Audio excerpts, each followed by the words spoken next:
Hi everyone, welcome to the Space Science webinar series hosted by the Center for Space Science and the UAE Space Agency. Today's speaker is Dr. Yuta Notsu. He's the JSPS Overseas Fellow at the University of Colorado in Boulder. He's a member of LASP, which was also the key partner in the HOPE mission, also with the National Solar Observatory.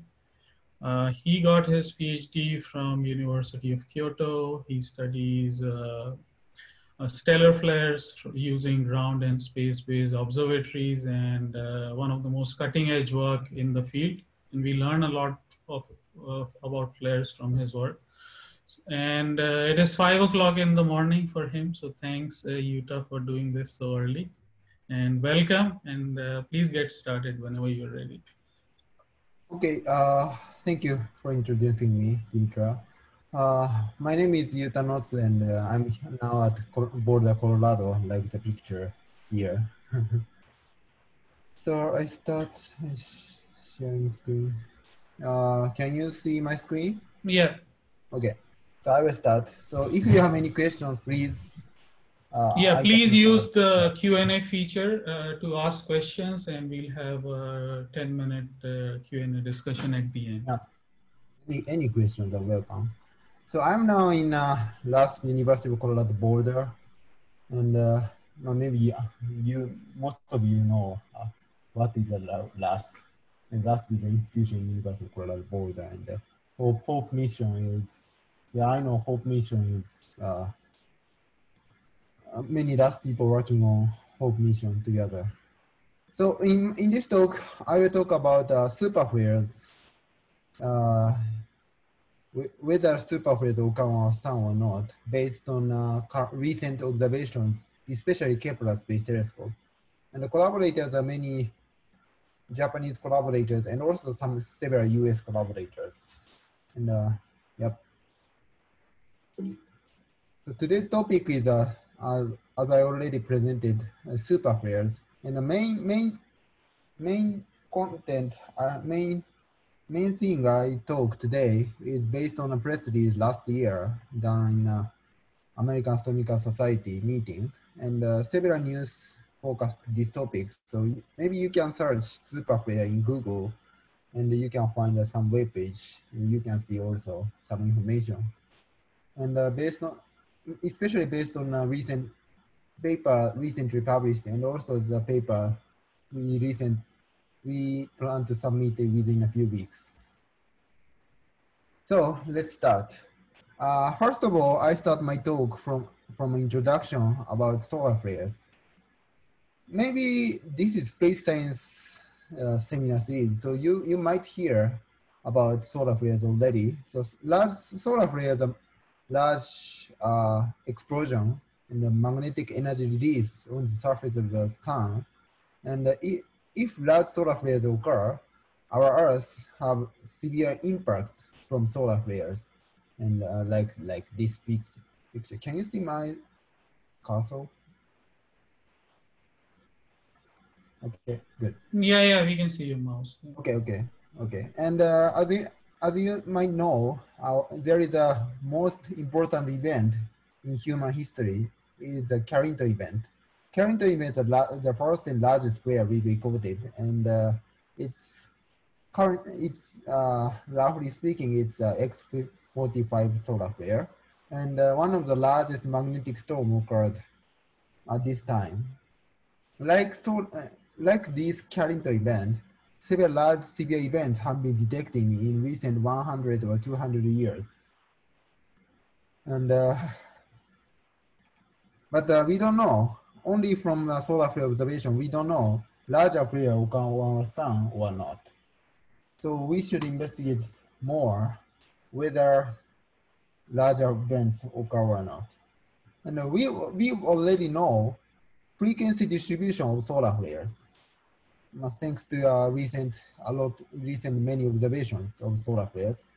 And as you might know, flare frequency distribution of solar flares showing a power law distribution like this.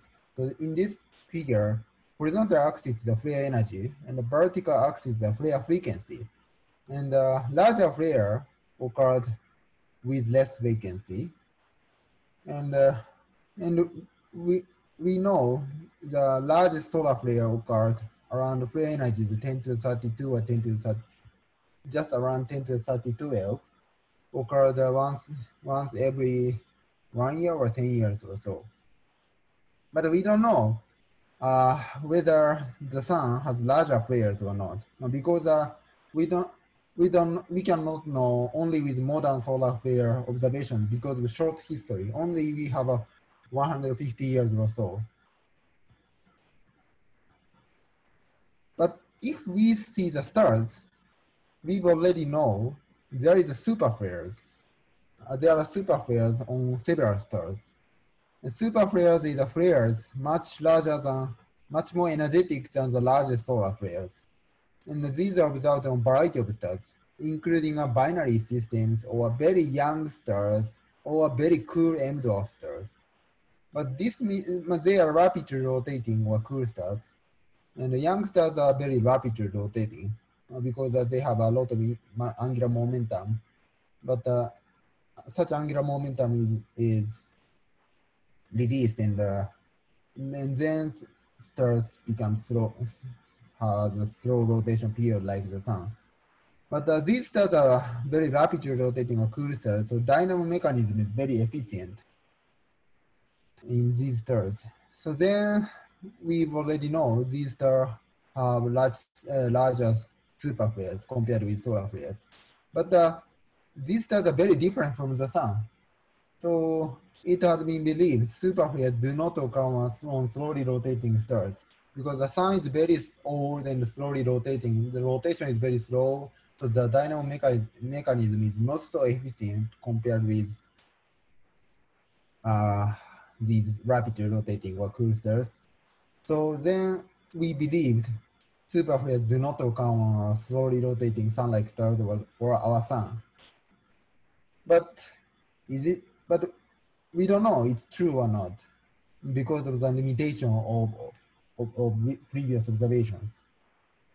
But it's difficult to investigate super flares on the sun or on solar type stars. On solar type star means the stars similar to the sun. Because change in stellar brightness due to flares on solar type stars is very small. For example, please see the figure in the bottom. This is a UV image of a typical solar flare, extra solar flare, larger solar flare in 2003. And if we observe the sun as a star or the whole brightness, total brightness of the star, of the sun, then even with the extra solar flare, the star solar brightness changes only 0.03% or so. So it's very small if we integrate the whole sun brightness. So this means even in the case of larger super flares, the stellar brightness change is small, only 1% or so. So we need very good precision.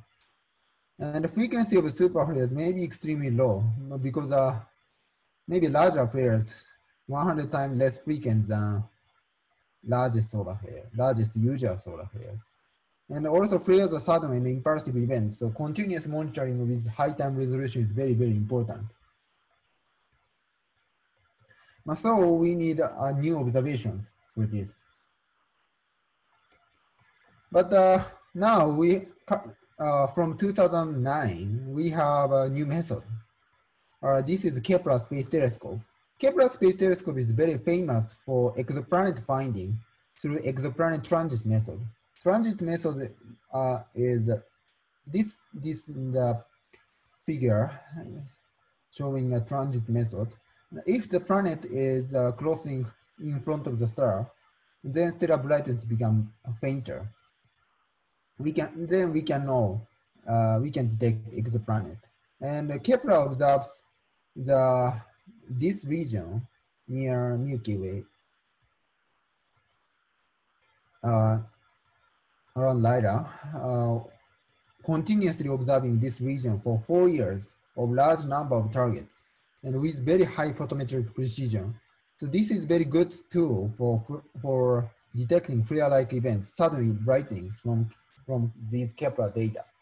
So then we started investigations or flare searching from Kepler data. And after a lot of trying and many investigations, we finally found many superflares on many solar type stars, many G-type main sequence stars. And here I say again, the definition of superflares is flares larger than largest solar flares, especially flare energy in the barometric, flare barometric energy is corresponding to this energy. And this figure is an example of Kepler light curve, brightness changes observations of Kepler. And as you can see, the stellar brightness changes with some time, but suddenly some sudden brightenings are observed like this or like this or like this. There are several flares here. And as you can see, the amplitude of this flare is more larger than 1% and the duration is like few hours. This is much larger than the solar flares, typical solar flares. In the case of X class X1, maybe X13, I remember, total solar brightness changes only 0.03% and the duration is much shorter. So this is much larger event compared with these solar flare events. Now, so then as this event, we can detect many this kind of events. And there are more examples of the Kepler data. Kepler has a 2 observation mode, and most of the observations are done with a 30-minute cadence, but some events are observed with 1 minute time cadence. And this panel A and C is brightness changes of a bit longer time scale of 2 superflares as examples. The stellar brightness changes with some time, and I will explain later. And there are sudden brightenings here or here or here, and many brightenings. And these sudden brightenings corresponding to superflares.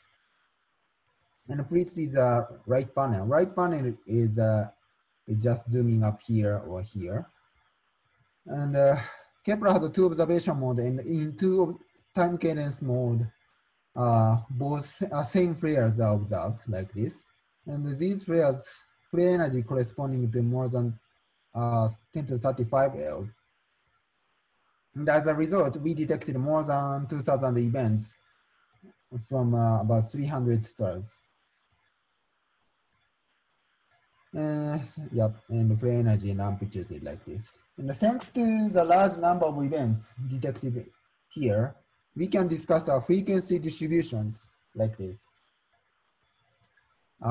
Frequency distribution, we plot flare frequency distribution like this as a function of flare energy by using number of superflares and divided by number of stars and the length of observation period. And as you can see in this, in this figure, we can see flare frequency distribution can be represented by a parallel distribution like this. And this parallel index is very similar to solar flares. So then we can consider superflares can be understood by using the knowledge from solar physics. I will discuss, from here, I will discuss superflares from this point of view. So let's consider what is the necessary conditions of large flares in the case of solar flares. And this kind of studies have been done for many years. And one of the famous, one of the important studies is Samis et al. 2000. And in this figure, they plotted peak soft X-ray flux of solar flares versus, this is solar flare figure, and versus spot size. And the peak soft X-ray flux corresponding to like BC, MX, X10 class flares, showing size of flares. Now, as you can see,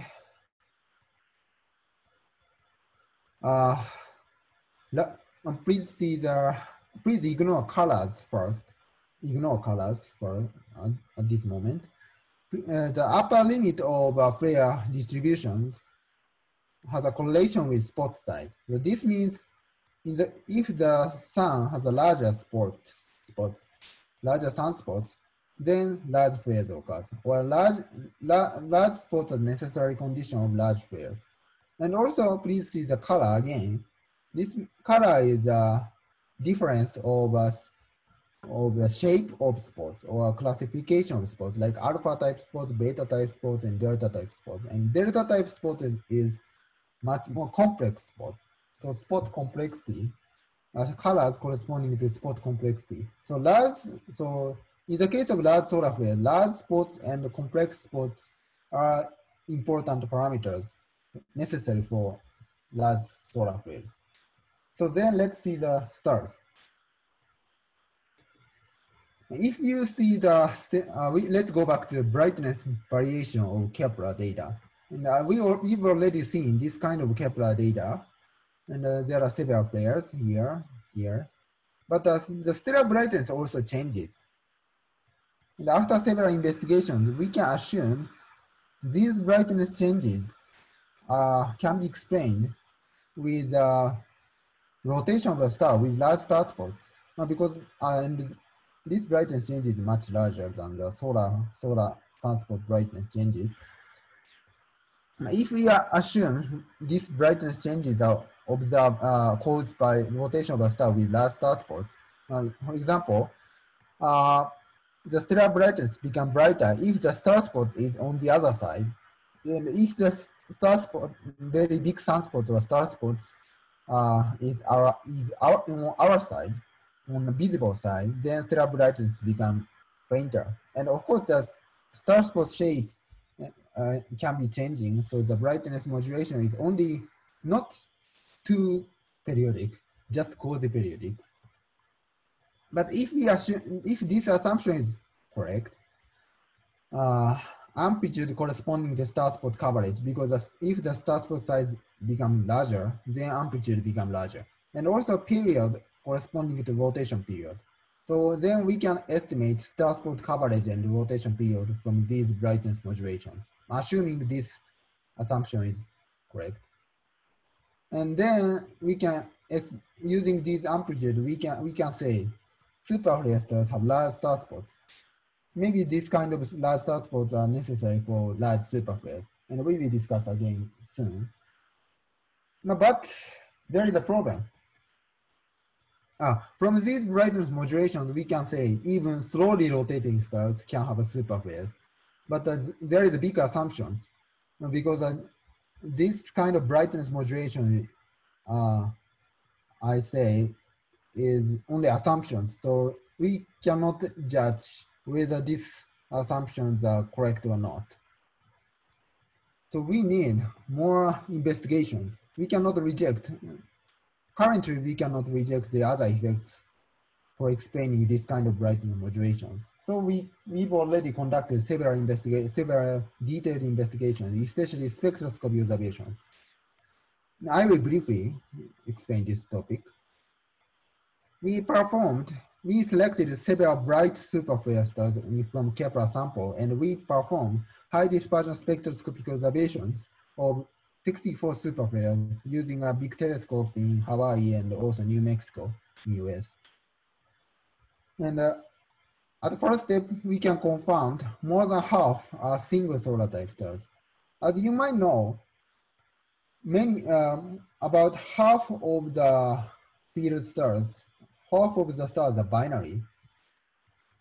So some stars can be binary, but most of the stars in our Kepler samples are single solar type stars. So it's not different from our sun. So then we can say a lot of stars are similar to the sun in the case of spectral properties at first. And then let's see the detail. And let's check whether rotation periods from Kepler data are correct or not. And we can investigate this point by using spectroscopic data.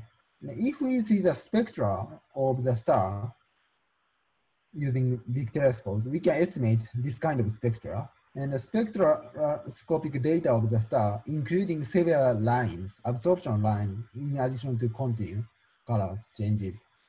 And these absorption lines are affected from rotation because if the star is rotating, the stellar brightness from the star as a point source, including some Doppler shifts. For example, the star coming here has a blue shift and the star coming here from including red shift. And then we observe the star as a point source. So then the line profile, by definition, it's very narrow line. But because of Doppler shifts, the line profile has some width like this. And a rapidly rotating star has a larger Doppler shift, then the line profile becomes larger. And by using this line profile changes, we can estimate rotation period. And rotation velocity, rotation timescale, rotation velocity. And using these and we can compare these rotation velocity with the Kepler brightness modulation period, timescale rotation period from spectroscopy data and Kepler data. We can compare. And then we confirm superflare stars. We can estimate rotation period values from Kepler data are correct, and the superflare stars can be rotating as slow as the sun. And this is the first point for this. And then we can also investigate whether Kepler stars, including very large, Kepler stars has large star spots or not. And if we can observe magnetic field strength directly, it's nice, but it's very difficult observations in the case of solar type stars. So we use the indirect method for this. We estimate whether the star has whether the stars has a larger star spot or not by using calcium-2 emissions. This is an example of the solar image in the visible light and the calcium K lines. And in the visible light, we can see a lot of sunspots like this. And if we see the sun with chromospheric lines, especially calcium-2 K line or H alpha line, we can see a lot of active regions like this. So the stars, the area around the star spots are heated, and then it's very bright. The magnetic spot magnetic field can heat the area around the sunspots. This is called plage or active regions. So if we observe these active regions with chromospheric emission lines like calcium-2 emission lines, the line core is very bright because of the strong emission from active regions. So then we can use these emissions to indirectly investigate the existence of large star spots by using these lines. For example, if we observe the star and the spectra is like this, then this means there is a large active region on the star. So let's see the stellar profile. And this is the examples of calcium-2 emission lines in infrared triplet and also HK lines. Maybe this is a right P figure for simplicity. And the bottom spectra is a spectra corresponding to the sun. And the other are the superflares. And as you can see, the line center is very bright. And there is an emission line. This means that this star has a larger active regions. So as the magnetic activity enhances, the core depth becomes shallow because of the greater amount of emission from the chromosphere. This means that larger active region or larger star spot exist on the surface of the star. And most of the superflares showing this kind of large emissions compared with the sun. So finally, for this topic, let's compare with Kepler data. And in both panels showing two lines in showing chromospheric emissions, and the vertical axis is a chromospheric line intensity. So the upper values in the vertical axis showing large active regions from spectroscopic data. And horizontal axis is the brightness variation amplitude of Kepler data. So this amplitude. So if the amplitude, the larger value of amplitude means a larger value of star spot coverage from Kepler data. And as you can see, there is a correlation between the two values in this figure. There is a clear correlation. So this means Kepler brightness variation amplitude and chronospheric line intensity from spectroscopic data has a correlation. This means as for star spot coverage from Kepler data and the spectroscopic data are consistent. So Kepler results are consistent with spectroscopic results. So we can believe Kepler star spot size values are correct compared with the spectroscopic data. So as a result, these assumptions are now confirmed with spectroscopic observations. So then we can use these assumptions safely. So then let's go into detail of the statistical analysis of superflares on solar type stars, and especially discussing whether the sun has superflares or not. And before going into detail, I say again the number of the superflares detected in a sample. And in the case of all solar type stars, as all G-type main sequence stars, we detected more than 2,000 flares on about 300 stars. And if we focused on very sun-like stars similar to the sun, because the star has a slow rotation velocity, the number is like this. But the important point is that we still have some number of superflares on very sun-like stars.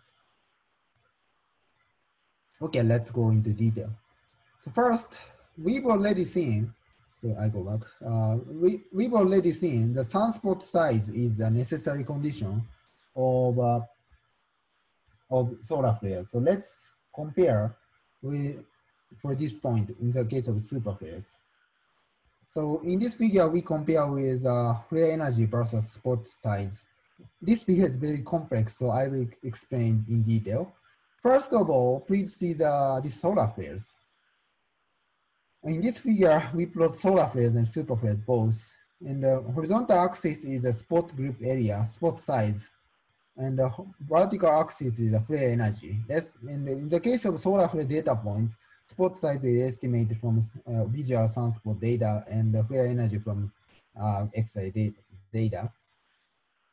And the superflares is based on the Kepler data. Spot size is measured from brightness variation amplitude, and the flare energy is from Kepler data. And as you can see,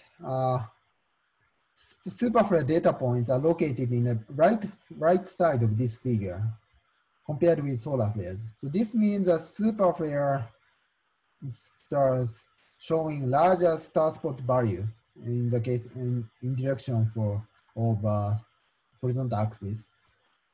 The superflare stars showing a larger star spot size compared with solar flares. So large star spots we can say large star spots are necessary. And then let's fit these two lines. These two lines showing a rough scaling of magnetic energy can be stored around specific spot size. So using this kind of scaling. So we can roughly estimate spot magnetic energy. And in the case of most of the solar flares, magnetic energy can be explained with this scaling. And in the case of most of the superflares, superflare energy can be superflares located below this line. So this means most of the superflares can be explained with spot magnetic energy. But there are several data points just above this point. But this kind of data points just above these lines can be explained because if flares occur on stars with low inclination angle or spots exist on polar area, spot size can be underestimated. So then the data points can be located on the left side. So roughly speaking, finally, roughly speaking, we can say spot superflare energy can be explained with spot magnetic energy. So then let's see the next point. Now, let's go back to previous observation of stars. And thanks to the history of stellar observations for 30 years, 40 years, we've already know stellar activity has a correlation with rotation period. Please see the left panel. Left panel is X-ray luminosity, quiescent X-ray luminosity as a function of rotation period, the value corresponding to rotation period. And we've already know, before Kepler data, we've already know slow rotation stars showing less activity because not young star has a less rotation period, and then they are showing low activity levels. For example, weaker quiescent X-ray luminosity. So then we believe the sun is inactive. But we don't know this kind of properties are true for superflares. So then let's see the superflare properties as a function of rotation period. So then in this diagram, in this figure, we compare the flare energy as a superflare energy as a function of rotation period. In this figure, vertical axis is the flare energy and the horizontal axis is rotation period. And also we plot age axis here. And please ignore the lower end of this figure because this is caused by the observational bias. Because and please see the upper limit of flare energy. There is a slight correlation with rotation period. So the upper limit of flare energy slightly depends on rotation period. So young rapid rotating star, just around here, very young, few hundred mega years age, showing superflares up to 10 to 36 L.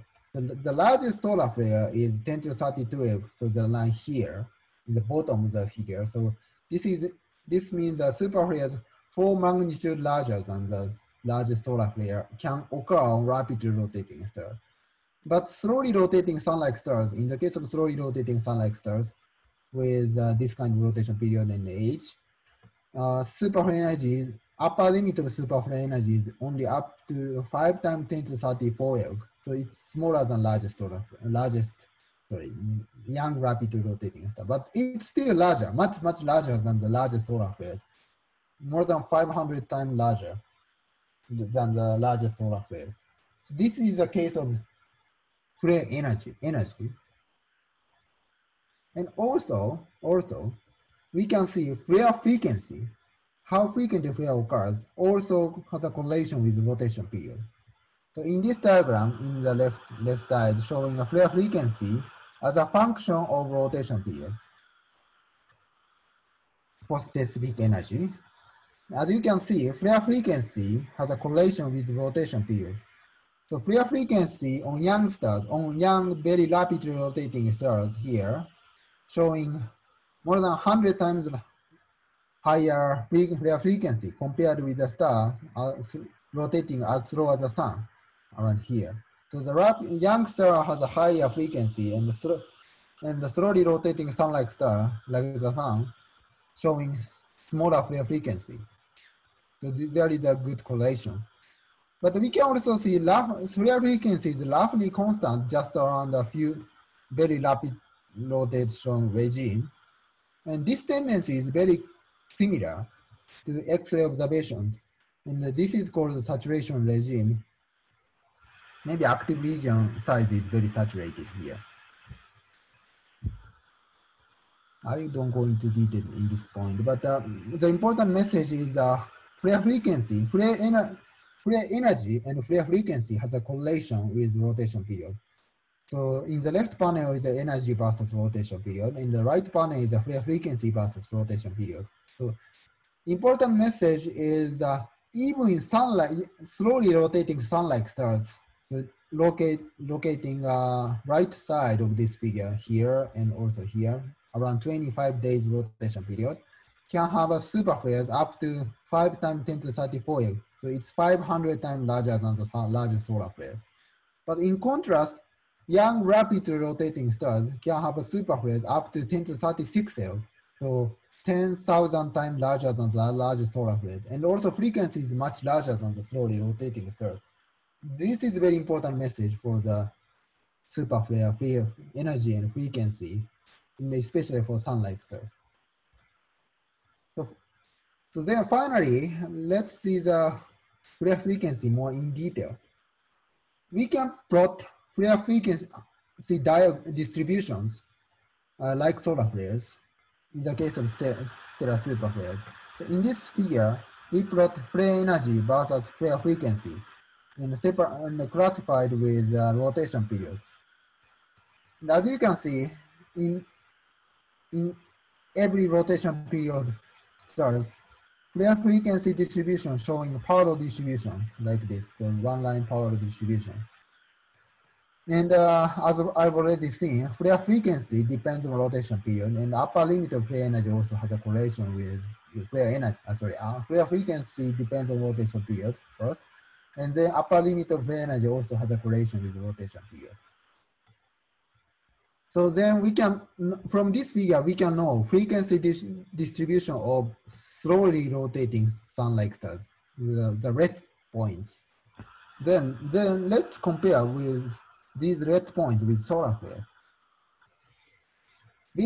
In the first step of this presentation, we've already seen frequency distribution of solar flares, and we want to know here. And let's see the answer. So I plot several superflare events data from several papers, from our several paper, and the most recent data is red points. And as you can see, superflare data points can be located here. Roughly speaking, these are located with the same lines with solar flares, roughly speaking, on the same power line here. And from this figure, we've already know how frequently solar flare occur once every 1 year, 10 years or so from around here. So from this figure, we can estimate flares around 10 to the 34. This is X thousand or 1,000 times larger than the largest solar flare can occur on sun-like stars roughly once every several thousand years. And also we can say flares a bit larger than solar flares, just around locating around this here. We can estimate these 10 to the 33 flare once every less than 1,000 years. So this is the most important message from this presentation. And finally, before conclusion, I just mention some more points for the frequency of the solar flares. There are some anti-arguments for whether superflares occur on sun or not. And I show several examples. And the key point of these arguments corresponding to whether they said our sun haven't shown large sunspots corresponding to superflare energy. We've not observing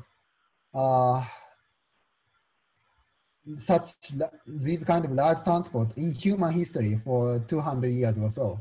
So this is a reason, the point they said. But recent observation of the star is showing the possibility of large star spots on the surface of the sun. So I explain here a bit detail. So in this figure, I plot a spot size versus rotation period of the star with red points, and also I plot the spot size versus rotation period with superflares with several points. And as you can see, please see only the area around the sun, so solar rotation period. In the case of the rotation period as slow as the sun here, there are many stars larger than the sunspot size area. So there are many solar type stars whose spot size is larger than the usual sunspot. So large sunspots still can exist on slowly rotating sun-like stars. And these large star spots are magnetic energy necessary for 10 to the 34 EOG and 35 EOG superflares. And these points are discussed in our paper, and also recently, and there is one science paper focusing on a spot size point. Maybe you can read this paper for details. Now finally, let's see the frequency. We've already seen frequency of superflares, but we can also see the frequency of star spots or sunspots. And thanks to our long history, more than 100-year history of sunspots, we already know frequency distribution of sunspots. In the sunspot distribution, we will already know sunspot appearance frequency can decrease as the size become larger. But we don't know. Some researchers have said there is an upper limit around here because the frequency decline around here. But if we add star spot data points, the star spot data points locate around here. So there is a size distribution of star spots on sun-like stars roughly locate on the extension line with the distribution of relatively large sunspot groups. So from this figure, we can estimate star spot with a few percent of solar hemisphere can appear once every few thousand years. Now, this occurrence frequency is roughly corresponding to our superflare frequency, possibly. And also important point is that there is a gap here from sunspot data and star spot data. But if we see the value of the sun-like star value here, there is a 10 times gap compared between star spots frequency and the sunspot frequency. But we can easily explain this gap can be explained by the lack of superactive phase on our sun, because the error bar here is not so correct. The sun's this value corresponding once every 1,000 years or so here. Sorry, once every more than few hundred years or so here. So this means that only 140-year solar observation is not enough for observing the frequency of large sunspots around 1%. So then we can say star spot with a few percent of solar hemisphere can occur on sun, and this can be necessary for superflares. So then let's go summary. And after this summary, I explain some future works relating with planet after this slide, but let's summarize the Kepler results. Kepler data discovered many superflares on many solar type stars. And thanks to this, we can do statistical studies. And follow-up spectroscopy observations, and I'm also using some other data, shows these superflare stars really include sun-like slowly rotating stars. And flare activities, and after statistical investigation, flare activities depends on stellar age. Younger rapidly rotating stars have more frequent and more energetic flares, but even sun-like slowly rotating stars still have superflares more than 100 times larger than the largest solar flares once every several thousand years. And this means that flares 10 times larger than solar flares occurred once every less than 1,000 years. So this is a very important remark from statistical studies of the Kepler data. So before finishing my talk, just 5 minutes, I go over future works. So one possible ongoing and future work are searching solar superflares with different methods. We've used stellar data, but there are several studies focusing on long-term data on the Earth related with solar phenomena. And there are many papers from Miyake et al. Or Meghadi et al. Or Rusovsky et al. They are using 3 rings and ice cores. And they measure radioisotope intensity using carbon-14 or beryllium-10 or 36, this one. And they can observe long-term changes of carbon-14 intensity, radioisotope intensity. And there are sudden intensity changes or sudden increase of carbon, not carbon-14 here, for example, and around the 775 or around 994. Oh, sorry. Oops. And also, ice cores also showing the same peak on the same year, and they are investigating more detail. But we can say this kind of events are now observed. More than 3 events are observed in recent 2,000 years. This can be we don't know the final answer for this, the cause of these events, but the most possible cause of this kind of large enhancements of radioisotope is solar flares.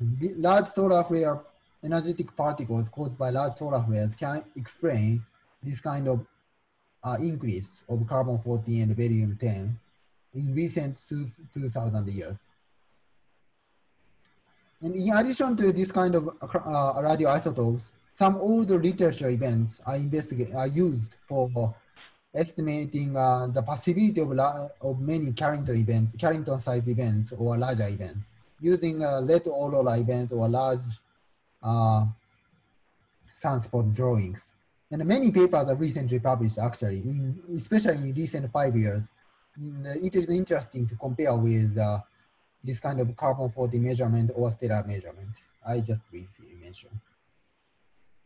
And the documents from around the world are used, especially East Asia or Europe and also Middle East. And after these investigations, we should consider for large superflare on current sun. We've already seen superflares with X 10,000 are rare, once every 2,000 to 3,000 years. But the results are also means smaller flares, but still comparable to or larger than Carrington events can occur more frequently because the flare frequency is a power distribution. And the events same as the Carrington events is still disaster for us. So we need more investigations for its effects from superflares. And also we should compare more what carbon-14 events and all the literature results mean on flare frequency. We should compare. And actually we have I'm also joining a new EC meetings, possibly starting from this year. And we will discuss more at this point. And from theoretical point of view, we need more studies how large star spots necessary for superflares are generated in the sun, in the convective zone of the sun or solar type stars. So we need more observations for especially investigating long-term activity changes. And also we need more dynamo calculations for discussing this kind of large star spots can be generated on the surface of the sun or not. And finally, I will briefly mention more effects on planets. Recently, maybe Dimitra has a lot of knowledge for this topic, I think. Stellar superflares are also discussed in the context of effects on planets. For example, there is a paper in Nature Geoscience in 2016, higher frequency of superflares on the young sun, because young star has a higher frequency compared with our current sun.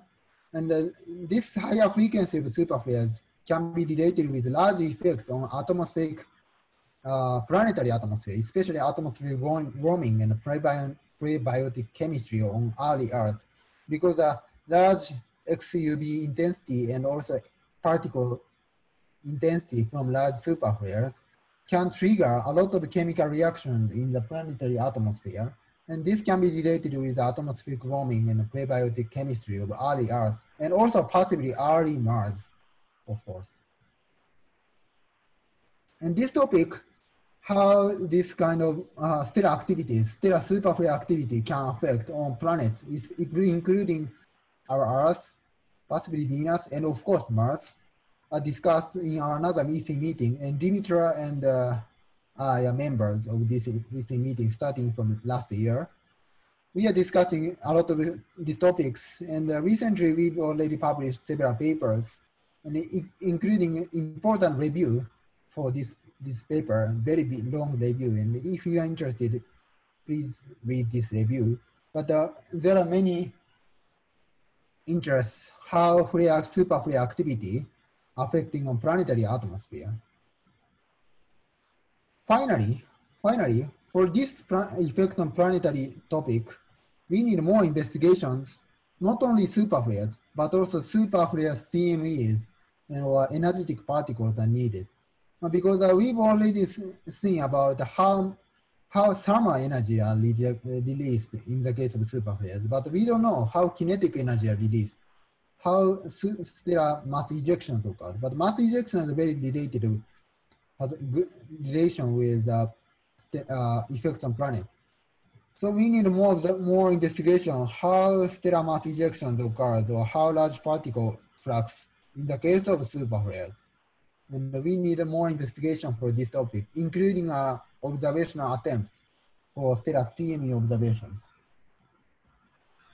And we are discussing this point more. Our group are working on this topic through spectroscopy observations of superflares themselves, and especially some line shifts of chromospheric lines showing possible way to detect stellar mass ejections. We are discussing, several papers are discussing this point, and we are also discussing using several new telescopes in space and ground-based in US and in Japan. And to discuss this point, how mass ejections occurred with superflares. So then I finished this talk. So we already know flare frequency distribution of superflares, and in the current studies and also in future studies, we need more investigation of superflares, especially in the context of effects on planets, and many more studies. So I stop this talk here, and welcome questions. All right, thank you, Yuta, for the great talk. Thank you very much. Yeah, can I ask a question, Dimitra? Yeah, sure. Yeah. So the main message I got from the talk is that the sun is not exceptional in terms of the frequency of superflares in relation to stars of the same age and same rotation period. Yeah. So to get to, and in fact in the history, maybe superflares have occurred. Yeah. Bigger events than Carrington event. Yeah, at least we can say it's a bigger event, bigger than Carrington event. Okay. Yeah. So just you mentioned this, but I didn't see any numbers. To get, let's say, X thousand, that is 1,000 times stronger, how much area of the surface of the sun should the magnetic activity cover? So X,000 corresponding to 10 to 34, and yeah. Oh, sorry. This showing star spot size. Roughly speaking, star spot size corresponding 1% of solar hemisphere. 1%. Okay. All right. Yeah. Thank you. This is very helpful to me. Yeah. That's not a lot actually, but still very large. Yeah. Yeah, so Yuta, there are a number of questions in the Q&A section. Okay, and, I start from the top. Yeah, you can start with the question by Barbara Perry. Okay, how long does the sun heat reach the Earth, and does the light reach the Earth different?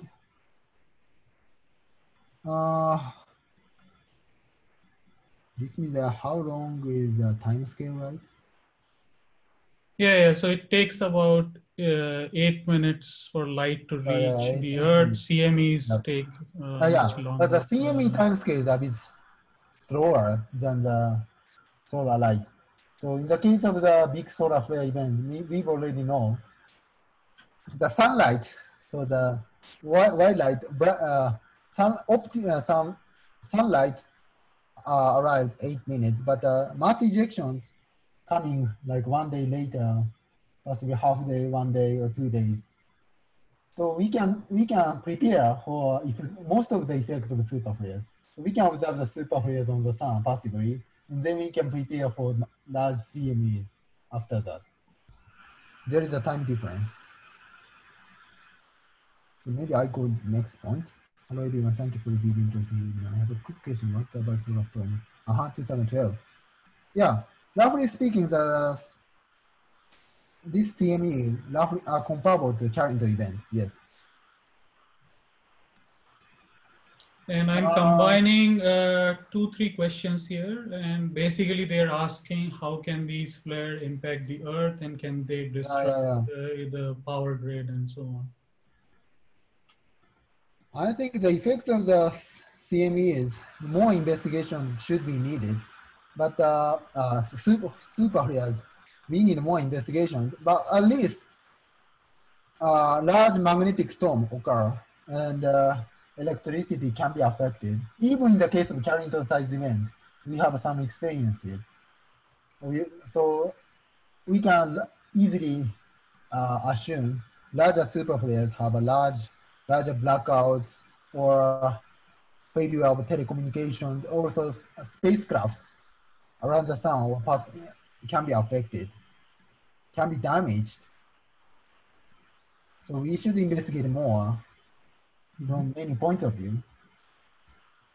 Cool. There is a question by Reem Ferris. She's wondering if superflare stars show magnetic cycles and any measurement of differential rotation of those stars. Yeah, this is a very good point. Actually, we don't have a final conclusion, but yeah, there is some Kepler data showing some activity changes. For example, brightness radiation can change over time. So we have some information, and also not for superflare stars, but there are many observations of long-term activity cycles for 20 years or 30 years. Then some active stars showing activity cycles, but we don't know. It's same. We don't know in the case of superflares. So we need more observations. For example, in the time scale more than 10 years or so. And the differential rotation, some light curves show some suggestions, and because if differential rotations, the brightness variation can change. The shape of brightness variation can change. But at this point, we need more investigations actually. Okay, thanks a lot, Yuta, for your presentation. We had a very lively discussion. There are a lot of questions, but we don't have enough time for that. So thanks a lot. See you all next week. Yeah, thank you very much, Yuta. Thank you. Very nice. All right. Bye-bye. Bye. See you, Dimitra. Thanks a lot. Thank you. See ya. Bye. Bye.